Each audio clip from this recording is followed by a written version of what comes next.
주님의 이름으로 평안이 있으시기를 간절히 바랍니다. 바닷가에 있는 새를 보면 바닷가에 부는 바람이 얼마나 거셉니까? 풍랑도 정말 거세죠. 그러나 그 절벽에 털을 잡고 있는 그 새를 보면 정말 평온할 정도로, 정말 우리가 놀랄 정도로 있는 것을 보게 되어집니다. 이런 것을 볼 때 세상의 물결이 우리에게 부딪힐 때 그 오는 데미지가 굉장히 거세지 않습니까? 특히 2020년에 이 세상의 풍랑이 어떻습니까? 정말 힘들고 어렵죠. 특히 코로나19 때문에 많이 어려운 가운데 있는 줄 압니다. 그럼에도 불구하고 저와 여러분들은 평안이 있어야 됩니다. 불안해하지 않고 어떤 상황 가운데서도 평안한 사람이 되어져야 된다는 것이죠. 그러한 사람이 영적인 사람인 것입니다. 그리스도인들은 영적인 사람들이기 때문에 그러는 것이죠.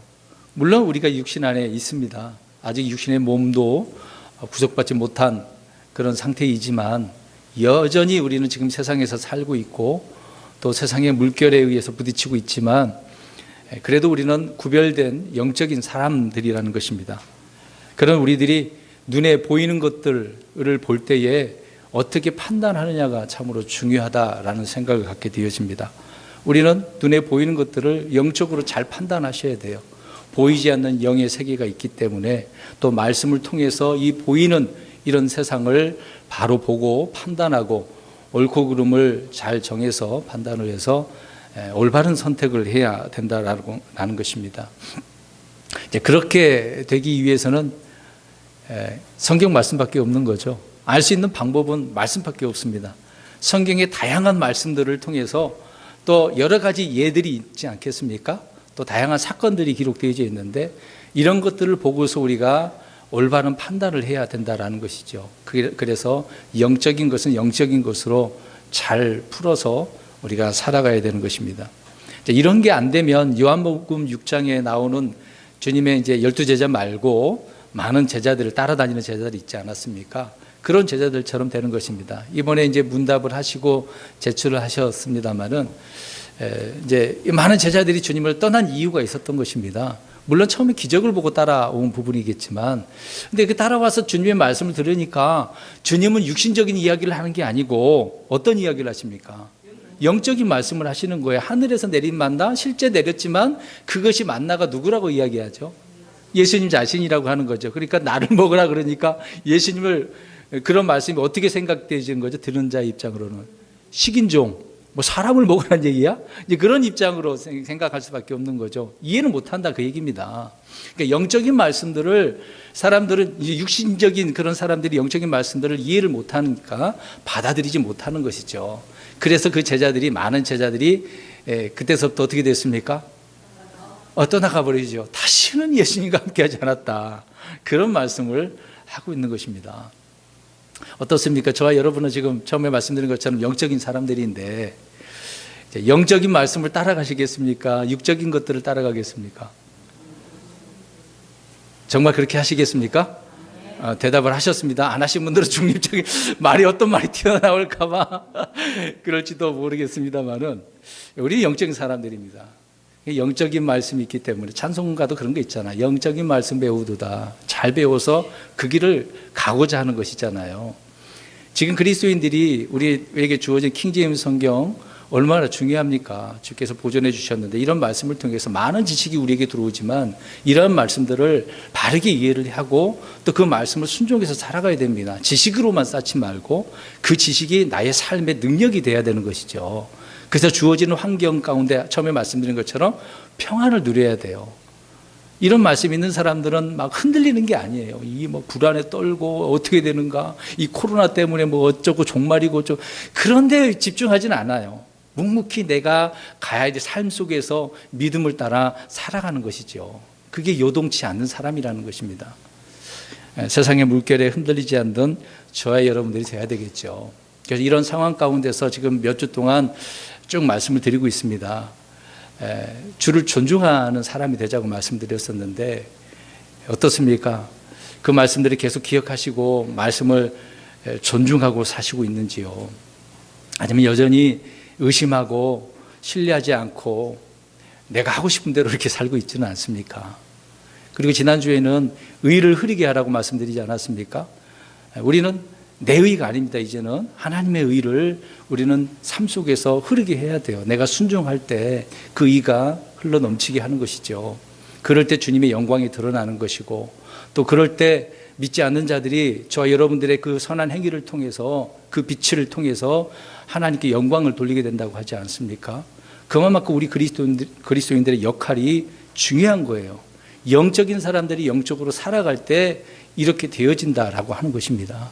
그래서 오늘도 그 이어지는 말씀을 통해서 오늘 출애굽기에 있는 말씀을 살펴보려고 하는 것입니다. 오늘은 출애굽기 11장에 있는 말씀이죠.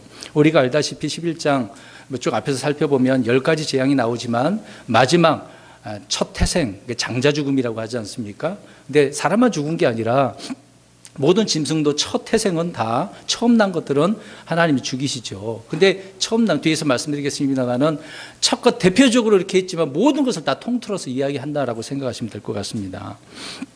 그래서 오늘은 출애굽기 11장에 있는 말씀을 통해서 보시면 하나님께서는 이집트 한가운데 찾아오신다, 들어가신다라고 말씀을 하고 있습니다. 왜 굳이 이집트 한가운데 하나님께서 찾아오시는가? 그 말씀을 우리가 살펴보시면서 오늘 우리가 주어지는 환경을 말씀을 통해 판단하고 우리 자신이 또 어떻게 살아가야 될까, 그것도 우리가 말씀을 통해서 생각해 보고자 하는 것입니다. 말씀드린 것처럼 하나님께서 출애굽 직전에 이스라엘 백성들로 하여금 이집트 사람들의 이제 금은 보석을 빌리게 하시는 것이죠. 이제 나오게 되을 때 장자 죽음을 통해서 첫 태생 죽음을 통해서 이제 나올 때 이렇게 되어지는 것을 알 수가 있습니다. 오늘 이제 1절, 2절, 3절을 쭉 보시면 그런 내용이 나오는데 예고를 지금 하고 있는 거예요. 첫 태생 다 죽이려고 하시는데 이스라엘 백성들이 나올 때 어떻게 한다는 거죠? 이집트 사람들에게 금은 보석을 빌리게 하신다.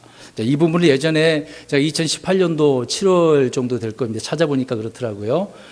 빌리게 하라라는 제목으로 말씀드린 적이 있습니다. 이제 그런 말씀을 다시 찾아서 들어보시면 좋을 것 같고, 그 말씀 잠깐 요약을 해서 말씀드리고 오늘 11장에서 무엇을 말씀하려고 하는가 그런 것도 보려고 하는 것입니다. 자, 이렇게 금은 보석을 빌리게 하셨는데 이것은 하나님 백성과 세상의 관계성을 말해주고 있는 것입니다. 그러니까 이집트라고 하는 세상과 이스라엘 백성이지만 하나님의 백성들이죠. 둘과의 관계가 떨어뜨릴 수가 없어요. 어떤 같이 붙어 유기적인 그런 부분이 있다라고 하는 부분입니다. 이제 관계가 있다는 이야기예요. 왜 하나님께서는 금은 보석을 빌리게 했는가? 물론 아시는 분도 있겠지만 아직 이 내용에 대해서 이 단어를, 이 말씀들을 구분하지 못한 분들은 오늘 잠깐 간략하게 말씀드릴 테니까 잘 들으시고 이해를 하셨으면 좋겠습니다. 말씀드린 것처럼 세상과의 관계성입니다. 관계. 자, 우리는 세상에 속해 있습니까? 안 속해 있습니까? 속해 있어요. 그러나 세상에 속해 있지만 세상 밖에 있어요? 안에 있어요? 밖에 있는 사람이에요. 세상과 상관없는 사람들이란 말입니다. 물론 세상 밖에 사는 사람들은 아니, 세상 안에 있기 때문에. 근데 그렇지만 세상 밖 구별되어야 된다, 그 얘기를 하고 있는 거죠. 우리는 지금은 어디에 속한 사람입니까? 우리의 시민권이 어디에 있는 거죠? 하늘에 있습니다. 우리 이중 시민권이 있는 거죠. 하늘에도 있고 대한민국에도 있지 않습니까? 둘 다 걸려져 있는 것을 볼 수가 있습니다. 고린도전서 5장 10절을 가서 보면 이 말은 이 세상에 음행하는 자들이나 탐욕을 부리는 자들이나 강탈하는 자들이나 우상 숭배자들과 전혀 함께하지 말라는 것이 아니니 만일 그리하려면 너희가 반드시 세상 밖으로 나가야 하리라, 이렇게 말씀을 하고 있습니다. 자, 우리 주변에 악한 자들 많잖아요. 우상 숭배자들도 있고 막 거짓말 사기치고 살인자도 많고 여러 가지 문제도 많잖아요. 그럼 그런 사람들과 저런 거 어떻게 같이 살 수가 있겠어? 그러면서 우리는 어떻게 합니까? 그 사람들을 무시하고 떠나서 살 수는 없잖아요. 같이 있을 수밖에 없습니다. 출애굽 이후에 이스라엘은 이집트에서 빌린 돈으로 어떻게 삽니까? 그것을 가지고 무엇을 하죠? 성막을 짓는데 사용을 하죠. 그것뿐만이겠습니까? 자기들 나름대로 이제 경제 생활을 해야 되겠죠. 물론 40년 동안 하나님께 만나를 주셔서 살았습니다만은 그들은 주님을 위해서도 드리고 자기들 위해서도 가지고 있었던 것을 알 수가 있습니다. 이스라엘은 세상으로부터 물질을 빌리는 거죠. 자, 보십시오. 자, 주님께서 이스라엘 백성들을 나올 때 어떻게 했다고요? 금은 보석을 빌리게 했어요. 그러니까 세상으로부터 물질을 빌리는 거예요. 자, 이 빌린다라는 용어를 잘 이해를 하셨으면 좋겠습니다. 반면에 세상은 어떻습니까? 그럼 이스라엘로부터 뭘 받아야 되잖아요. 그 빌렸으니까 이스라엘 입장에서는 빌렸으면 어떻게 해야 되는 거죠? 갚아야 돼요. 근데 이스라엘은 갚을 능력이 있습니까? 갚을까요? 안 갚아요, 그들은요. 그래서 누가 갚아주겠어요? 하나님이 갚아주는 거죠. 하나님이 빌리게 해놓고 하나님이 갚아주는 것입니다. 자, 그래서 서로, 그러면 이스라엘은 저 세상이라고 하는 이집트에다가 어떻게 해야 돼요? 이제 주님을 통해서 그들을 갚아줘야 되는데, 영적인 것으로 갚아줘야 됩니다. 오늘 이게 좀 어려울 수도 있는데, 예전에 드렸던 말씀을 이 내용을 이해하지 못하면 좀 어려울 것 같습니다. 자, 이런 관계는 이 세상이 끝나는 날 동안 계속 지속될 수밖에 없어요. 과거 이스라엘 백성이 저 이집트와의 관계가 이런 관계였다라고 한다면 지금 은혜의 시대 때, 교회 시대 때 이 세상이라고 하는 세상과 교회하고 어떤 관계가 되어야 되겠습니까? 크게 다르지는 않거든요. 교회도 마찬가지입니다. 이 세상은 세상 속에 있는 교회로 인해서 복을 받을까요? 안 받을까요? 잘 이해를 못하실 수도 있겠네요. 지금 이 세상은 교회 때문에 복을 받아요. 지금 교회가 이 세상에 아직 있기 때문에 멸망해요, 안 해요? 안 하고 있는 거예요. 교회가 휴거하게 되어지면 이 세상은 어떻게 되죠? 예, 멸망하게 되어집니다. 환란이 있어서 엄청난 재앙이 있게 되어지는 거죠. 지금 코로나19는 아무것도 아니에요. 이 역병 재앙, 눈에 보이는 게 아무것도 아니에요. 더 심각할 때가 오게 되어집니다. 세상은 교회로 인해서 많은 복을 누리고 있습니다. 그런 복은 영적인 복이에요. 눈에 보이는 복이 아니라. 그럼 우리 교회가 나가서 무엇을 하죠? 저 세상에 나가서 복음을 전하는 거죠. 그게 영적인 복이거든요. 그것을 받아들이는 사람은 무엇을 받아요? 구원을 받아요. 영원한 생명을 받아요. 그래서 영적인 복을 받는다, 그 얘기입니다. 그럼 사실상 본문으로 들어가서 이스라엘 백성들이 나중에 가나안 땅에 들어가서 정말 주님을 잘 섬기면 그 주변 나라는 어떨까요? 다 복받죠. 이스라엘이 잘 되면 그래요. 이스라엘이 거역하고 나쁜 짓 하면 어때요? 다 어려운 거예요. 인간 때문에, 대표적인 것이지만 사람 때문에 온 천지 만물이 다 이 문제가 해결될 때를 기다린다고 하지 않습니까? 신음한다고 말씀하고 있죠. 그래서 이스라엘 백성의 입장에서는 그들이 잘해야 되는 거예요. 그것을 하지 못하니까 서로 그 관계가 틀어지는 거죠. 원수지간이 되는 것입니다. 주님은 영적인 것에 참여한 이방인들을 통해서 물질로 섬김받게 하셨다는 것을 사도 바울이 로마서 15장 27절에 말씀을 하고 있습니다. 그 구절을 우리 가서 읽어볼까요? 지금까지 말씀드린 내용을 이게 도대체 무슨 말씀이지? 굉장히 어렵네. 제가 좀 전에 얘기했잖아요. 요한복음 6장에 있는 말씀을 많은 제자들이 이해를 했어요? 못했어요? 그 이유가 뭐였어요? 육신적으로 생각을 하니까 그러는 거예요. 자, 로마서 15장 27절 보겠습니다. 로마서 15장 27절 시작. 참으로 그 일로 인해 그들이 기뻐하였느니라. 또 그들은 저들에게 빚진 자들이니 만일 이방인들이 저들의 영적인 것들에 참여하는 자가 되었거든 육신의 것들로 저들을 섬기는 것도 그들의 의무이니라. 아멘. 그 당시에 이제 여러 가지 헌금을 걷어서 어려운 사람을 도와줬거든요. 근데 이방 민족들을 또 사람들 도와주는 경우도 있습니다. 근데 그 내용을 말하고 있는 거예요. 로마서 15장에 26절 같이 보시면 될 겁니다. 근데 이방인들이 저들의 영적인 것들에 참여하는 자가 되었다라고 말씀을 하고 있잖아요. 그러니까 이방인들이 물질로 섬기는 거거든요. 또 서로 교회도 마찬가지고요. 자, 그런 의무를 지금 말씀을 하고 있는 것입니다. 자, 오늘 이 말씀을 이렇게 영적인 것을 말씀드렸지만 오늘 본문으로 들어가서 한번 생각해 보겠습니다.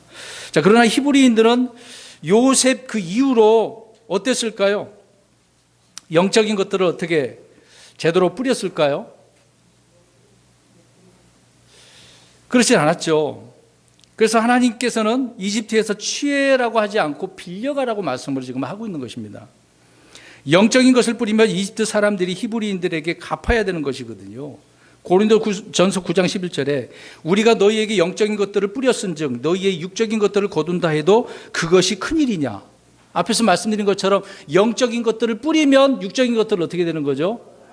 왜? 걷어들이는 거예요. 세상에서 우리에게 갖다 바치는 거란 말입니다. 그런 경우로 지금 영적인 것으로 말씀드리는 거예요. 그러나 말씀드린 것처럼 이집트와 히브리 유대인들 그 관계를 보십시오. 영적인 관계입니까? 아니면 육적인 관계입니까? 육적인 관계예요. 그러니까 주종 관계잖아요. 누가 주고 누가 종입니까? 이집트가 주인이고 이스라엘은 종이에요. 노예란 말입니다. 그러니까 주종 관계에 있는 거죠. 육신적으로만 주종 관계를 맺고 있었기 때문에 주님께서는 어떻게 하라고 이야기하는 것이죠? 빌리라라고 말씀을 하고 있는 겁니다. 빌리라. 자, 그러나 10가지 재앙을 통해서 이제 그 주종 관계가 바뀌게 되어집니다. 왜? 하나님께서는 그들을 기다리셨는데도 불구하고 안 되기 때문에 그걸 뒤집어 엎으시는 거죠. 자, 그렇다고 해서 주님이 그들의 재산을 막 다 빼앗으라고 강탈하지는 않는 것이거든요. 그냥 빌리라고 말씀을 하고 있는 것입니다. 자, 이것은 무엇을 말하느냐? 하나님께서 빌리게 하셨으므로 언젠가 앞에서 말씀드린 것처럼 하나님께서 어떻게 주시는 거예요? 갚아주시는 거예요. 돌려주신다는 이야기입니다. 자, 이 내용을 순서적으로 좀 설명드릴게요. 창세기 15장 14절 가서 보시면 하나님께서는요, 이미 아브라함에게 이야기를 하셨어요. 앞으로 수백 년 후에 있을 일을 미리 아브라함에게 약속으로 주셨어요. 거기 보니까 나중에 너희 백성, 네 후손이 그 씨가 번성했는데 그 민족이 나라가 나올 때 어떻게 해서 나온대요? 큰 재물을 가지고 나오게 된대요. 이미 하나님께서 어떻게 하셨어요? 예언의 말씀을 계획을 하셨어요. 그런 이들이 오늘 빌려서 큰 재물을 가지고 지금 나오게 되어지죠. 나와서 저 가나안 땅에 들어가서 하나님을 정말 잘 섬겨야 되는 거 아니겠습니까? 그러나 이스라엘 백성들이 하나님의 말씀을 거역을 했어요. 거역을 하니까 어떻게 됐겠어요? 누구에게 빼앗길까요? 이집트에게. 열왕기상 14장 25, 26절을 가서 보면 그 이집트 왕 시삭이 나오는데 그 이집트 왕이 와서 다 빼앗아 가버렸습니다. 보고에 있는 것들을 다 가져와 버렸어요. 그러니까 이렇게 생각할 수 있겠죠. 노력한 것은 어떻게 될까요? 왜? 노력당하는 거죠. 그들이 거역을 했으니까. 노력을 안 당하려면 잘해야 되는 거죠. 호세아 12장 1절에도 말씀하고 있고 역대하 12장 9절에도 같이 이렇게 말씀을 하고 있습니다. 그러나 이거는 육신적인 부분이고 하나님은 나중에 이집트에 다 갚으실 것이라고 말씀을 합니다. 그 말씀이 이사야 19장 25절에 나와 있습니다. 이것은 앞으로 있을 일이에요. 천년왕국 때 있을 일인데 19장 25절에 보면 이집트에게 무엇을 주신다고 이야기합니까? 복 주신대요. 그들에게 엄청난 복을 하나님은 주셔서 갚아주신다고 말씀을 하고 있는 겁니다. 이건 앞으로 이제 예언적인 부분이지만 말씀드린 것처럼 빌리게 하시면 누가 갚으신다? 하나님이 갚으신다. 사실 이것도 영적으로 우리 그리스도인들 마찬가지잖아요. 저와 여러분들이 가난한 자를 도와줬어요. 그들에게 이제 빌려준 거죠. 그냥 받으려고 생각 안 하고 줬어요. 그러면 누가 갚아줘요? 하나님이 저와 여러분의 그 선한 행실을 갚아주신단 말입니다. 굳이 성경 구절은 찾지 않겠습니다. 돌려주시는 거예요. 말씀드린 것처럼 이스라엘이 범죄하고 거역할 때는 주님은 이들이 빌려온 것을 그냥 그렇게 돌려주는 거예요. 그냥 노력한 거 빼앗긴 것처럼 그렇게 하신다 그 얘기입니다. 하늘과 땅에 속한 모든 것은 다 주님의 것이기 때문에 주님은 얼마든지 자신의 뜻대로 하실 수 있는 것이죠. 지금 세상 사람들이 가진 모든 재산은 누구로부터 받은 것일까요? 왜? 하나님께서 주신 거예요. 우리는 세상에서 어떤 것도 그래서 빼앗을 수 있는 거 아닙니다. 우리가 가져갈 수 없어요. 우리가 이제 조금 후면 하늘로 들림받게 되어질 텐데 이 땅의 것들을 가져가십니까? 그럼 이 땅에 다 놓고 갈 텐데 누구의 것이 될 거예요? 이제 우리 것이지만 우리 하늘 올라가면 가지고 있었던 거 누구의 것이 될까요? 남은 세상 사람들이 가져갈 겁니다. 남게 죽어도 남겠죠. 갖고도 남을 것입니다. 자, 빌린다라고 하는 부분이 이제 그런 것인데 오늘 이제 3절을 한번 보시기 바랍니다. 주께서 이집트 사람들의 눈앞에서 백성의 호의를 베푸시고 또 이집트 땅에서 그 사람 모세를 파라오의 신하들의 눈앞과 백성의 눈앞에서 심히 위대한 자가 되게 하셨더라. 자, 여기서 이제 두 가지를 말씀하고 있네요. 자, 빌리게 하신 것뿐만 아니라 지금 이스라엘 백성들과 모세가 두 가지를 지금 이야기하는데요. 이스라엘 백성들은 이집트 사람들에게 무엇을 잊게 되죠? 호의를 잊게 된다. 모세는요, 어떤 사람이 된 거예요? 심히 위대하게 됐다라고 이야기합니다. 이 두 가지를 잠깐 살펴보려고 합니다. 우리가 이제 일반적으로 극심한 재앙을 당하게 되어지면 어떻습니까? 여러 가지 뭐 사람 인명과 재산의 손실을 입게 되어지죠. 또 사람들의 마음 막 극도로 좋아지겠습니까? 나빠지겠습니까? 나빠지지, 악해지죠. 막 민심이 휴유해질 수밖에 없습니다. 역사적으로 한번 보시기 바랍니다. 어떤 큰 자연재해가 일어나게 되어지면 누군가는 희생양을 받아야 돼요. 극소수 힘없는 자들이 희생을 당하게 되어집니다. 유럽에 흑사병이나 콜레라 같은 전염병이 있었을 때 누구에게 다 돌렸습니까? 잘못을? 유대인들에게 돌렸거든요. 그들은 깨끗해요. 안 죽어요. 항상 그들은 정결케 하니까. 유럽 가보면 지저분하거든요. 그러니까 이런 병에 걸리는 겁니다. 지저분해서 그래요. 감기도 손 잘 안 씻으면 걸리는 거예요. 안 씻으니까. 그러니까 유대인들을 희생양으로 삼는 거죠. 헤롯이 그랬던 것처럼. 지금 코로나 때문에 누구를 희생양 삼고 있습니까? 대부분. 아니, 누구를 희생양 삼냐고요. 우리 한국만 봐도. 왜 믿는 자를 얼마나 교회를 희생양 삼고 있는 거죠. 이게 성경적인 것입니다. 그렇다고 해서 왜 교회만 그러냐고 그러지 마시고 성경이 그런 거예요. 희생양을 이렇게 찾기 때문에. 본문에 나오는 이집트 백성들은 히브리인들을 죽이거나 감금해야 되지 않겠습니까? 그런 상황이잖아요. 지금 누구 때문에 이런 재앙이 계속 오게 되는데요. 유대인들 하나님 때문에 그들은 힘든 입장이잖아요. 그러니까 화가 나니까 어떻게 해야 돼? 유대인들을 미워해야 되잖아요. 파라오는 계속 강팍하다고 말씀하고 있습니다. 그러나 그렇게 되나요? 안 되죠. 오늘 3절 읽었습니다만 하나님은 이스라엘 백성들에게 어떻게 하셨어요? 이집트 사람들을 통해서 호의를 입게 했으니까 주님께서 은총을 베푸신 거예요. 하나님께서 이집트 사람들의 눈앞에서 은총을, 호의를 주셨기 때문에 그렇습니다. 자, 이 말씀은 출애굽기 3장 21절에 미리 말씀하고 계세요. 자, 보세요. 오늘 11장도 미리 첫 태생 죽기 전에 말씀하고 있지만 3장 가서 보세요. 3장 2절에 이미 하나님 미리 말씀하셨습니다. 3장 21절입니다. 3장 21절 시작. 내가 이집트 사람들의 눈앞에서 이 백성에게 호의를 베풀리라. 그런즉 너희가 갈 때 빈손으로 가지 아니할 것이요. 이미 모세에게 말씀을 해주시고 또 얘기하시는 거예요. 내가 호의를 베풀 거니까 그렇게 될 거야 말씀하신 것입니다. 이런 예는 성경에 계속 나오죠. 요셉이 보디발의 집에 들어가서도 무엇을 입었다고 그래요? 호의를 입었어요. 잘못을 범하지 않았는데도 감옥에 들어갔는데 간수를 통해서도 뭘 입었어요? 호의를 입었어요. 느헤미야도 마찬가지잖아요. 저 이방 땅에 가가지고 이방 왕에게 호의를 받게 되어지지 않습니까? 에스더도 역시 호의를 입은 사람이에요. 사람들에게도 호의를 입었다라고 말씀을 하고 있습니다. 그러니까 하나님은 사람들의 마음을 어떻게 하시는 거예요? 아무리 강팍해도 그 마음을 움직이시는 하나님이에요. 그러니까 이것을 놓고 하나님, 이 코로나19 때문에 힘든데 이 세상 사람들이 비판을 하지만 그들의 마음을 하나님 움직여 주시면 안 되겠습니까? 이런 기도를 좀 하시면 좋을 것 같지 않을까요? 그냥 하나님, 저 사람들이 이렇게 핍박을 하는데 그들을 빨리 우리 교회를 데려가시고 저들을 심판하세요. 혹시 그렇게 기도하십니까? 우리는 그러면 안 돼요. 아까도 앞에서 말씀드린 것처럼 우리는 영적인 것들을 어떻게 해야 돼요? 세상 사람들에게 줘야 돼요. 복음을 전하든가 이런 기도를 통해서 하나님 마음을 바꿔주게 해주세요. 그래서 지금 우리는 핍박받지만 그들에게 우리는 뭘 잊게 해달라고? 호의를 잊게 해달라고. 그렇게 해야 되지 않을까요? 아유, 하나님, 저 기분 나쁜데 저 원수들인데 빨리 죽이면 안 되겠습니까? 그러지 마시고요. 하나님은 사람들의 마음을 움직이시는 분이십니다. 사람들의 완악한 마음을 누그러뜨리고 은혜를 있게 하실 수 있어요.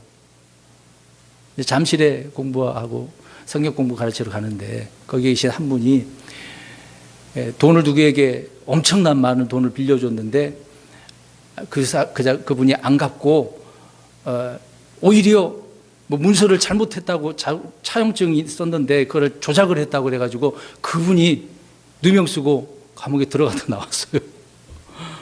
그래서 이거를 나와서 이제 변호사를 써가지고 문제를 해결하려고 해서 어느 정도 해결이 됐는데 이제 보상을 받아야 될 거 아닙니까?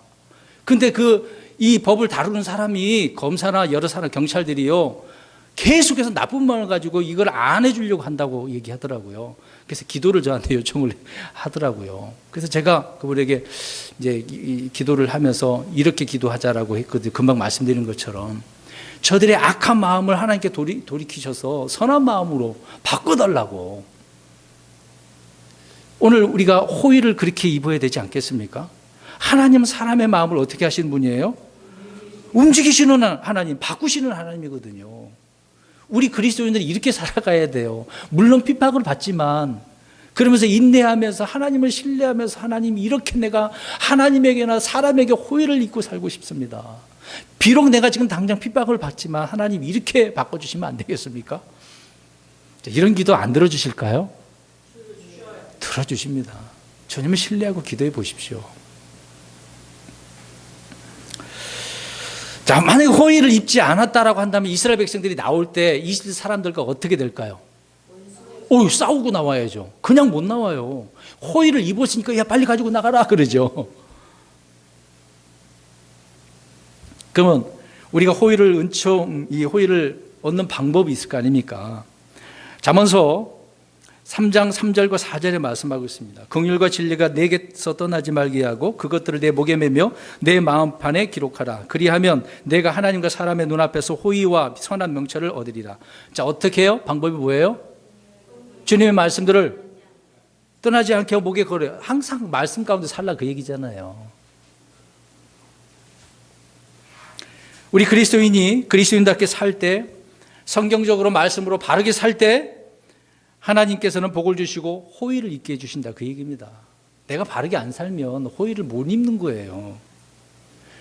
금방 말씀드린 것처럼 하나님 저 사람들에게 내가 호의를 입고 싶습니다. 자기는 하나님 앞에 바르게 안 하면서 그러면 안 되죠. 내가 하나님 앞에 바르게 살면서 그렇게 해야 됩니다. 사실 이집트 사람들의 눈에는 히브리인들은 양을 치는 사람들이기 때문에 가증하다고 그러잖아요.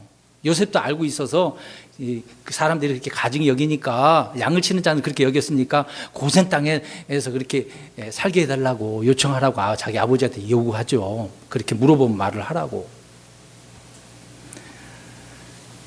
자, 그래서 이제 하나님께서는요 이집트 사람들을 철저히 이제 심판하십니다. 미워하니까요. 가증히 여기니까.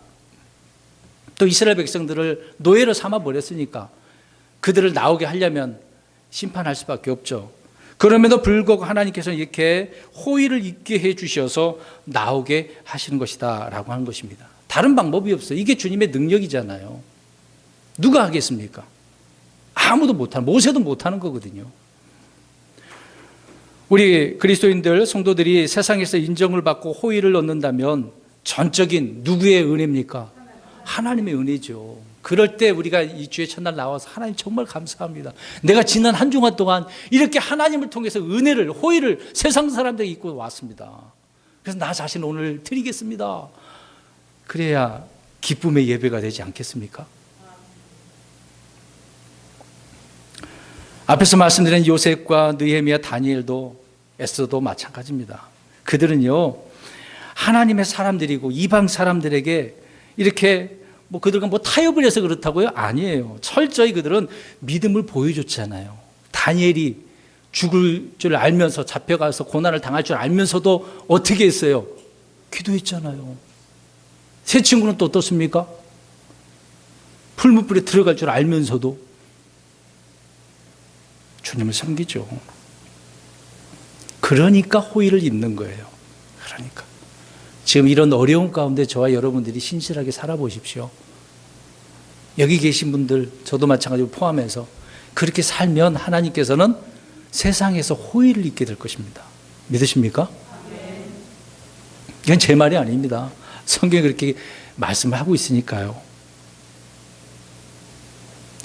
하나님 일반적으로 성도들에게 박해와 고난을 주시죠. 다만 특별한 필요를 위해서 그렇습니다. 필요를 위해서 호의를 있게 하시는 것이죠. 이것은 하나님의 능력을 세상에 드러내 보이기 위해서입니다. 저와 여러분들이 주님의 능력을 보여줘야 되잖아요. 그리스도인은 세상 사람들로부터 아유 저 사람 일 잘하네, 공부 잘하네, 돈 잘 버네, 그렇게 해서 인정받는 게 좋겠습니까? 아니라고요. 아무런 의미가 없습니다. 그리스도인이 철저히 말씀으로 성경적일 때 세상 사람들로부터 신실한 기독교인이라고 인정받는 것입니다. 그런 분들 많잖아요. 직장 생활하면서 똑같이 같이 여기저기 놀러 다니고 술 먹고 담배 피우고 이렇게 즐기는 그런 그리스도인이 있는 반면에 철저히 주님을 섬기는 경건한 그리스도인들이 많잖아요. 그런 그리스도인들을 보고 믿지 않는 자들이 인정을 합니다. 오히려 그 사람을 인정해주고 직분도 더 올려주고 페이도 올려주고 호의를 잊게 되어지는 거죠. 저 자신도 그렇게 호의를 입은 적이 있습니다. 청년 때요. 별것 아니지만 직장생활 하면서 열심히 교회 다니고 또 주님을 믿고 신앙생활 하고 있으니까 그 사장님이 뜬금없이 다른 직원들 많은데 이제 수금을 좀 해야 되는데 돈을 저한테 맡기는 일을 맡겨주시더라고요. 그래서 정직하게 다 수금해서 갖다 바치고 그랬습니다. 많은 다른 사람 저보다 더 먼저 온 분도 있는데 저에게 맡기더라고요. 그러니까 믿을만 하니까 맡긴 건 아니겠습니까? 그렇게 신임을 얻었으니까. 물론 과거의 일이지만 별거 아니지만 여기 계신 우리 성도님들도 직장생활 다 하시잖아요. 그러면 직장에 계신 분들을 통해서 어떤 호의를 입고 있으십니까? 착해서 신실해서 그리스도인답게 모습을 보여줬을 때 그렇다 그 얘기죠. 그리스도인이 그리스도인답게 살 때 당연히 하나님께서도 받아주시고 우리의 믿음이 인정을 받게 되어지는 것입니다. 그래서 우리의 신앙을 시험하여 입증하라 그러잖아요. 입증시켜야 되는 것입니다. 고린도후서 8장 21절에 주의 눈앞에서뿐만 아니라 사람들의 눈앞에서도 정직한 일들을 예비하노라. 하나님 앞에서 세상 사람들 앞에서 호의를 입는 거 중요한 것입니다. 그 다음에 앞에서 호의 얘기했지만 두 가지 3절에서 말씀드리고 있는데 두 번째로는 모세를 보십시오. 모세를 어떻게 세우셨어요? 위대한 사람으로, 위대한 자로, 위대한 지도자로 세우셨습니다. 지금 이것을 저와 여러분에게 적용하고 있는 거예요. 저와 여러분들이 호의를 입는 것과 또 저와 여러분들을 이렇게 위대한 사람으로 주님께서 사용하신다면, 세워주신다면 얼마나 좋겠습니까? 지금 모세를 어떻게 하고 있어요? 저 이집트라고 하는 세상에서 파라오 왕 앞에서 어떻게 해요? 위대한 자로 세워주잖아요. 과거를 한번 생각해 보겠습니다. 이 지도자로 세움을 받기 전에 이집트에서 왕자로 있었잖아요. 왕이 될 수도 있었던 거 아닙니까? 그때는 어떻게 했습니까? 스스로 위대한 자가 되려고 얼마나 자기 의를 드러냈습니까? 근데 그것이 실패로 돌아가고 사람들에게 쫓기고 파라왕에 쫓겨서 도망자의 그 신세를 입었지 않습니까? 그러나 주께서 부르시고 인도하셔서 그러한 사람이었는데 불구하고 하나님께서는 모세를 위대한 자로 높여주시고 있는 것이죠. 그러니까 이제는 자기 의가 있겠어요, 없겠어요? 없어요. 자기를 철저히 낮출 수밖에 없습니다. 자신을 이제 높일 필요가 없는 거예요. 내가 주님 앞에 신실하게 지도자로서 일을 하기만 하면 하나님께서 어떻게 하시는 거죠? 높여주신다, 그 얘기입니다. 침례인 요한이 그렇지 않습니까? 여자가 낳은 자 중에서 제일 큰 자, 이 침례인 요한은 얼마나 대단한 사람이었어요. 어떻게 살았습니까? 광야에서 뭘 먹고 살았어요? 꿀, 메뚜기, 약대 털은 옷 입고 세상 사람들 즐기는 것처럼 그렇게 하지 않았잖아요. 그렇게 인정받았습니다. 모세도 그런 것이고. 하나님 앞에서 자신을 낮추면 누가 높여주십니까? 하나님이 높여주시죠. 내가 높아지려고 하면 안 됩니다. 모세는 이집트의 파라오와 이집트 백성들 눈앞에서 매우 위대한 자가 되었다라고 말씀을 하고 있습니다. 이제 그들의 입장에서는 신이라는 거죠. 모세가 신처럼 되어진 것을 보게 되어집니다. 그러니까 하나님을 신실하게 믿을 때 보잘것없는 인생이 어떻게 되는 것입니까? 위대한 인생으로 변하는 거예요. 저와 여러분들이 그런 사람으로 지금 세상에서 보여줘야 되지 않겠습니까? 하나님이 그렇게 해주시겠다고 하는데 우리는 마다하죠. 하나님 뭐 그렇게까지 하십니까? 안 하셔도 되거든요. 손 들어보세요. 하나님께서 높여주신다는데.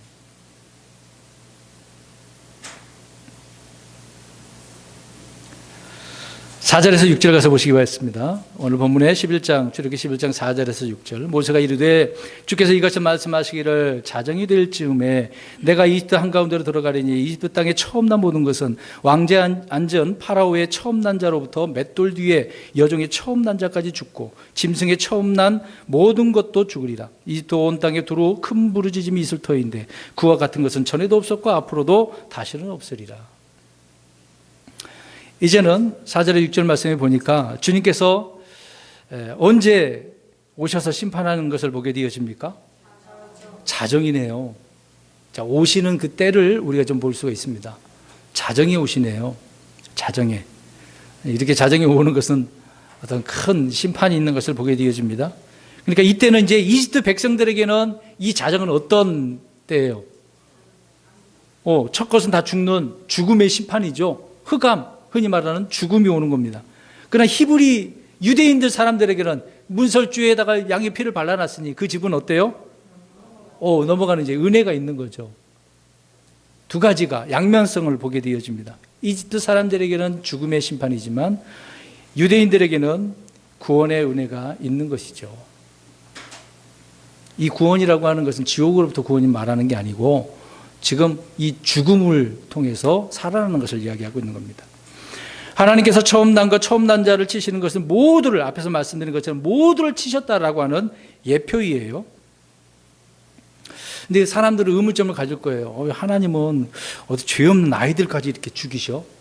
이 문맥만 보면 그렇잖아요. 근데 하나님은 그럼 유대인들을 그냥 다 살려주셨습니까? 거역을 하면 다 어떻게 하셔요? 죽여버리시죠. 뭐 그들도 똑같아요.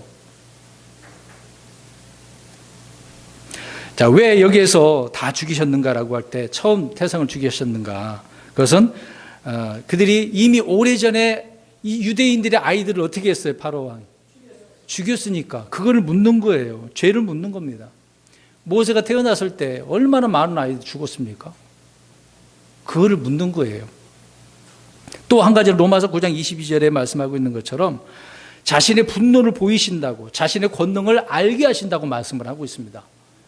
이것을 통해서 하나님이 어떤 분이라는 것을 보여주시고 있는 거죠. 너희들 지금 죽음의 심판 얼마나 두려운지, 내가 어떤 자인지 알아야 된다. 그 얘기를 말씀하고 있는 것이죠.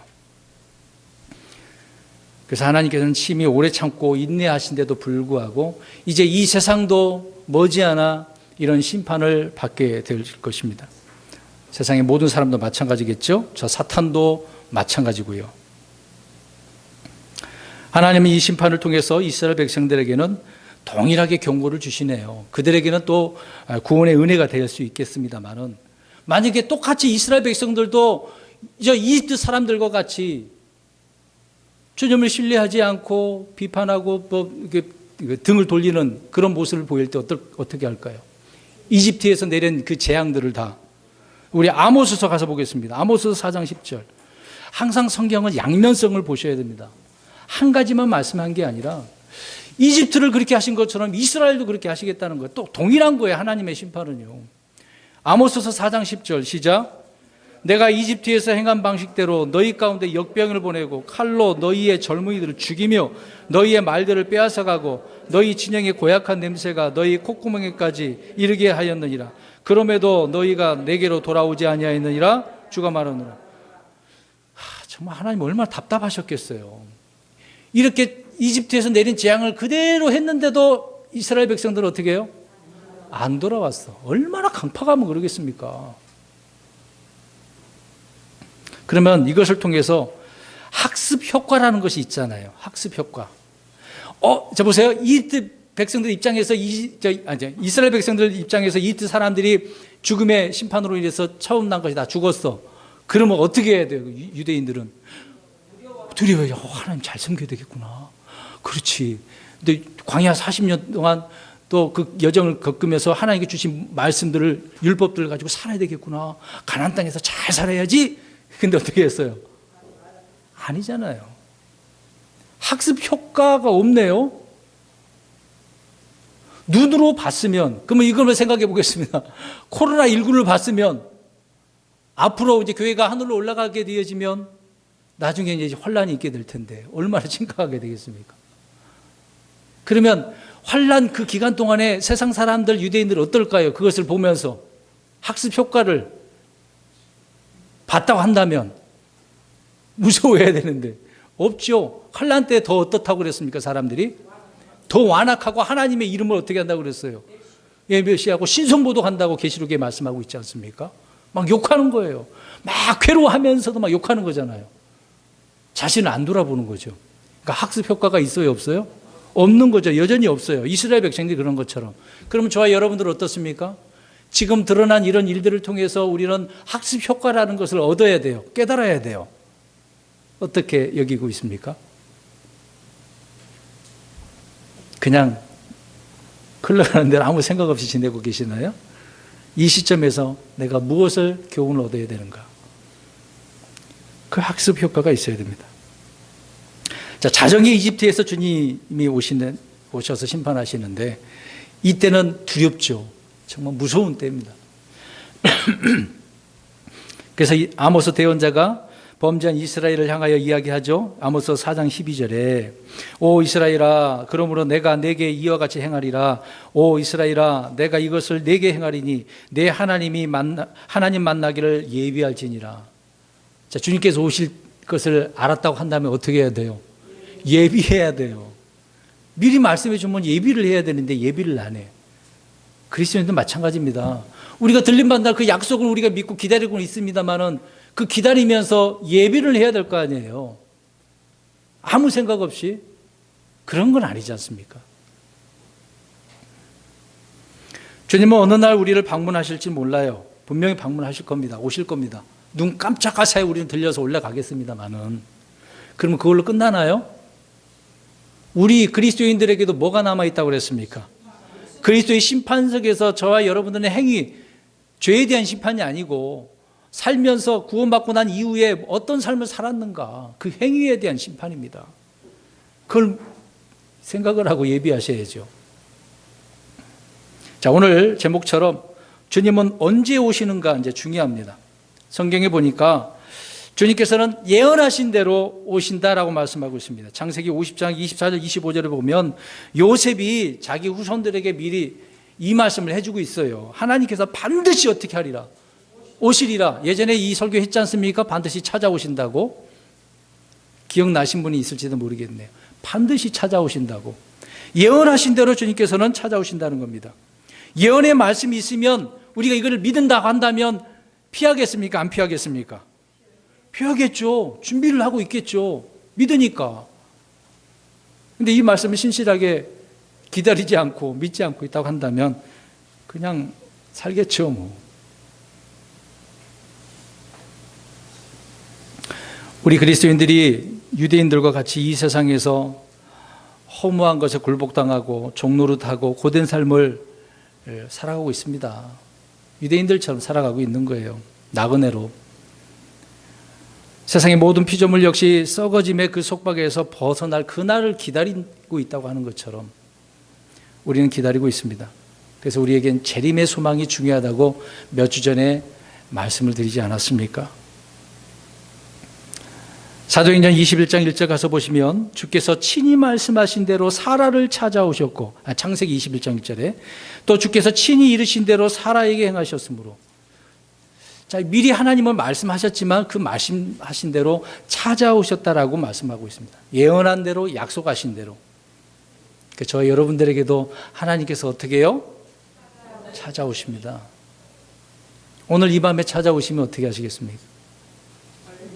할렐루야죠. 감사할 일이죠. 찾아오시면 육신의 일들을 부끄럽지만 감사할 일이죠. 그것만 생각하면 감사할 일인데 내가 이제 심판받을 거 그리스도 반성이지 심판석에서 심판받을 거 생각하면 어때요? 오늘 밤에 오시면 안 되죠. 이제 이 문제를 좀 해결하고 가고 싶네요. 그런 생각이 드실 겁니다. 주님께서 그때 오셔서 말씀을 성취하실 겁니다.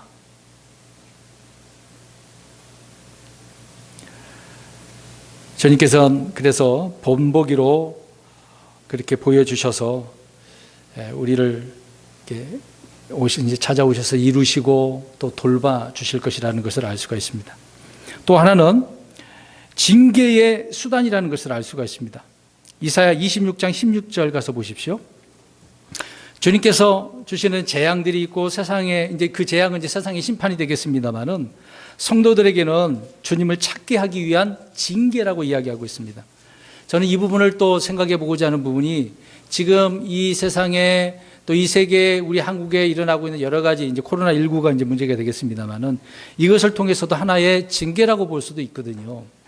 자, 보겠습니다. 이사 26장 16절 시작. 주여 그들이 고난 중에 주를 찾아 싸우며 주의 징계가 자기들 위에 임할 때에 기도를 쏟아부었나이다. 아멘. 자, 주를 찾았다. 이제 우리나라 말로 이렇게 찾았다 그러니까 그 찾다라는 용어가 영어를 보면은 좀 헷갈릴 수도 있지만 간단해요. 비지트예요. 방문하셨다는 이야기거든요. 그렇게 방문한다, 찾는다 그런 용어가 되는데, 근데 이때가 지금 징계가 있다라고 말씀을 하고 있는 것입니다. 지금 일어난 일들이 징계라고 보시면 될 것 같아요. 개별적으로 내가 주님 앞에 신실하지 못하다라고 할 때 이것을 통해서 내게 징계하는 거다. 아니면 내가 신실하게 살고 있는데 이것이 왔다 그러면 나에게 어떤 메시지를 또 주시려고 하는 것이다. 우리는 그렇게 생각을 해야 된다는 것이죠. 세상 사람들처럼 불평하고 누구 탓 돌리고 그런 게 아니죠. 우리는요. 어떻게 보면 우리를 성화시키려고 성장하기 위한 것이다라고 우리가 받아들여야 된다라고 하는 것입니다. 또 하나는 하나님께서 찾아오신 것은 이스라엘 백성들에게 찾아왔으니까 그러면 이스라엘 백성들은 집안에서 어떻게 하고 있었던 거죠? 무엇을 하고 있어야 돼요? 뭘 먹어야 돼요? 누룩이 들어가지 않은 빵, 흔히 말하는 무교병이잖아요. 누룩 없는 빵을 먹어야 되는 거고 또 그것만 하나요? 뭐 또 먹어야 돼요? 빵만 먹었나? 빵만 먹었어요? 고기는 안 먹었어요? 고기는 안 먹었어요?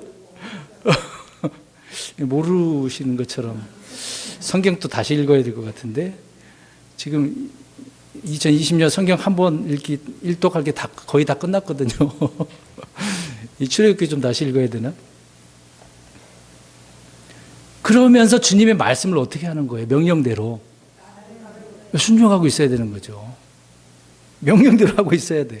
그러니까 곧 이것을 다른 표현을 하면 주님을 섬기고 있는 거잖아요. 말씀대로 하고 있다는 거는. 다른 표현으로 하면 경배자, 예배자를 찾고 계신다 그 얘기입니다. 저와 여러분도 마찬가지입니다. 주의 첫날 나와서 예배드리는 그 예배 이것만 생각하지 마시고 언제 어디서든지 예배자로서 경배자로서 우리가 있어야 되는 거죠. 그런 자를 하나님께서 찾으신다 그 얘기입니다. 그리고 우리 교회를 이 세상 가운데 두신 이유가 뭘까요?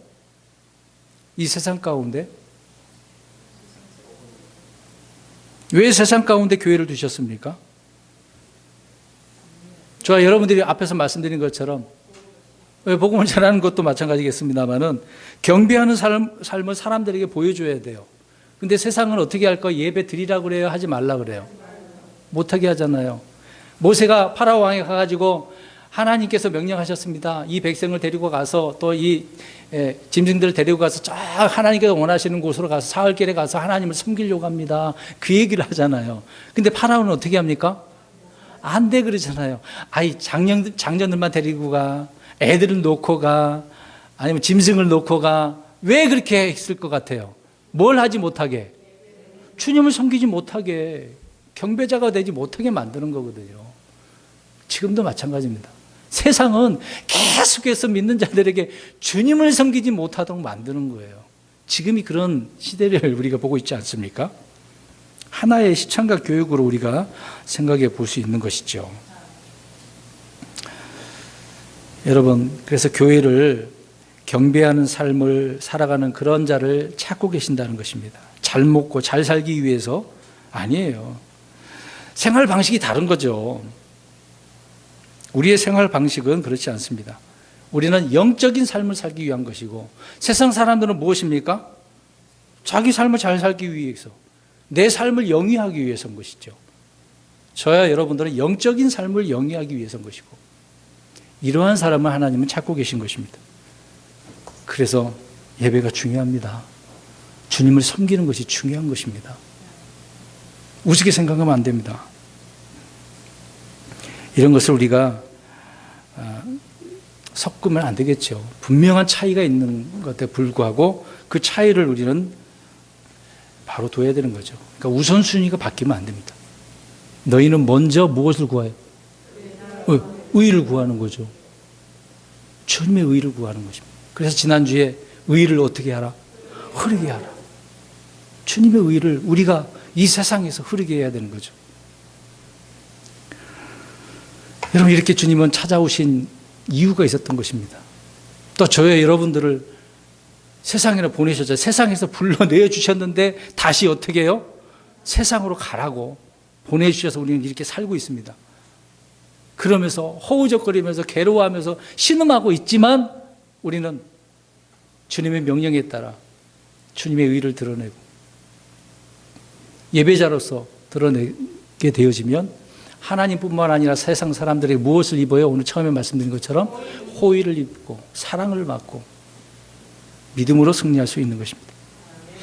결론적으로 말씀드리면 주님은 언제든지 방문하십니다. 저 여러분들에게 언제든지 오실 수도 있어요. 여기서 먼저 가실 분이 있을 수도 있습니다. 제가 그렇게 될 수도 있습니다.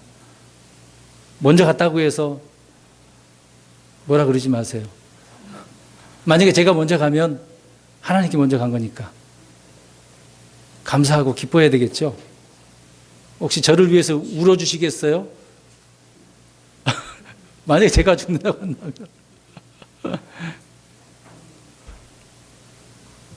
오늘 아침에 세수하고 나서 나오면서 바로 생각이 나는 게 주님 빨리 오십시오. 어서 오십시오. 한 3번 그렇게 입으로 표현을 했네요.